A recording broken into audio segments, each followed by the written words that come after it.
Welcome to ComSpark. Today we are in Cincinnati, Ohio. My name is Louie Hollmeyer and I will be your guest host today. I would like to welcome our guests, JR Howard and David Burley with UPIC Solutions. Guys, thank you for joining us again. Thanks, Louie. Thanks for having us. Good deal. I know there's some unique things going on with what you're doing. Maybe you can talk about those challenges that you have when you're out supporting United Way organizations nationwide. Sure. So, over the last 3 years, really, UPIC's undergone a massive transformation in the way we handle United Way's technologies. We've gone from traditional servers on site and legacy systems that weren't cloud ready or capable of being up in the cloud to really transforming all that from a traditional data center where UPIC had been for the first 18 years it was in business to now to where everything's up in Amazon's cloud. We've been working hard to ensure that transition was smooth for over 2,400 users and 70 organizations across the United States and one in Canada now. So we've been working hard to make sure that all of that gets transferred without any interruption to not only the United Ways, but to their donors and their agencies and everyone that they're supporting in their communities. You can't, communities don't stop working while we make a transition to the cloud and move their services to the next level. So it's been a busy couple years at UPIC as we start to get that transition and really leverage United Ways to spend more time in their communities and doing the great work that they do for them to help them get to that next level. Excellent.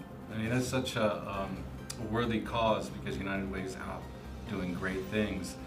There's some unique things around the public cloud and AWS, right? I know a lot of people can't manage that environment. Sure. And is there anything, David, you want to add there? Sure. So, our strategy really was how do we take technology and move it from where it was then, which was a commodity service. So, where people just go and they expect technology to work for them, but they don't expect it to be part of the business. They don't run their business through technology. Now you really need to leverage it as a strategic advantage, for what you're doing. And so in this case, the United Ways really need to start leveraging technology for things like figuring out where the problems are in the community, figuring out how to use that to better engage with their donors, and how to bring volunteers into the right location to make an impact in their community. And so the migration to the cloud for us was really about, let's get something off our plates. We think more strategically about how technology can impact the business. Excellent. It's interesting because everybody thinks Domino's makes pizzas, but they're really a technology company. And I see you're going out and you're helping enable United Ways to do their job through technology. That's pretty interesting. You try to kind of, since you know what you're doing, right? Are you taking repeatable processes in terms of like crowd strategies to each individual organization? Yeah, so that's been a big part of what we've done. And when I took over as CEO, almost 4 years ago now, I had a mentor that asked me, and it was a great question. Well, what did UPIC do? So I went into the usual pitch. Well, here's what we do, and here's how we support. She's like, no, I understand what you do with technology and how you do all that, but what does UPIC do? And I wasn't ready for that question. Well, the answer ultimately was we fight for the health, education, and financial stability of every person in every community alongside our United Way partners, which was something I wasn't prepared to answer then. I know it today, and I could easily tell you, yeah, this is exactly what we do and what we're fighting for. But we take those things we've learned in all these communities and really create a shared service and those shared learnings, because although every community is different in how they're impacted and what they need at specific times, the technologies and strategies are not that different to getting them more data quicker and ready to access out in the field where they're working with their communities.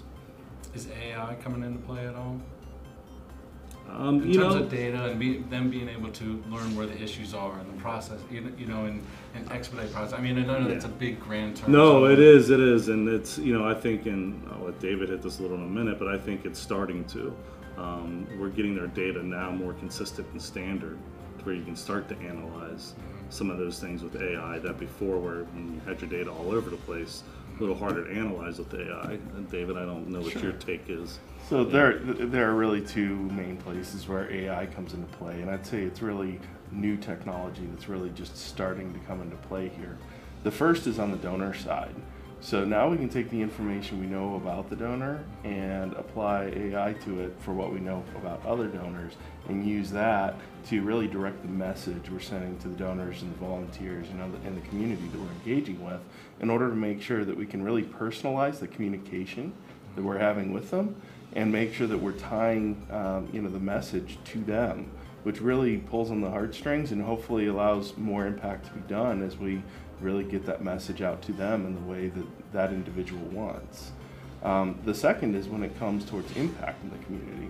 AI can be used to pull data together from disparate sources and figure out what either the challenges are in a particular area, or what even a particular individual needs in terms of their condition and challenges, and apply, give knowledge back to those who are providing that help to make sure it's provided both optimally for the individual and in a cost-effective manner.